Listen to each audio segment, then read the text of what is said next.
C'est une date que l'on retient de plus en plus. Le 8 mars, un jour dédié chaque année à la lutte pour les droits des femmes. Partout dans le monde, des milliers de personnes vêtues de violet se rassemblent pour réclamer l'égalité entre les sexes. Les associations féministes le rappellent chaque année, il ne s'agit pas de célébrer la femme en la ramenant à son genre, mais bien de défendre ses droits. Mais en fait, pourquoi cette journée a toujours lieu le 8 mars ? Pendant très longtemps, on pensait que cette date découlait d'une grève des couturières organisée à New York en 1857.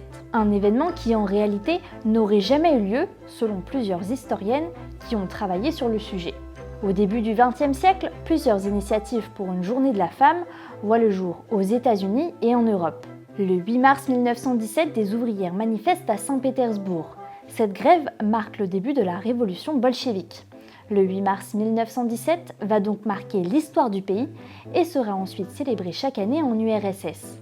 Selon les historiennes, cette journée ressemble davantage à une fête des mères qu'à un moment de rassemblement pour la défense des droits des femmes. À la fin de la Seconde Guerre mondiale, le 8 mars devient en France une journée où l'on met en avant les revendications des travailleuses. Plus tard, en 1977, l'ONU adopte une résolution invitant tous les États à proclamer une journée pour les droits des femmes. Elle sera instaurée en France le 8 mars 1982 à l'initiative d'Yvette Roudy, première femme socialiste à la tête du ministère des droits des femmes. Certains pays ont choisi une autre date. C'est le cas de la Suisse où les féministes appellent à la grève le 14 juin. Partout en France, des milliers de personnes sont attendues vendredi dans la rue.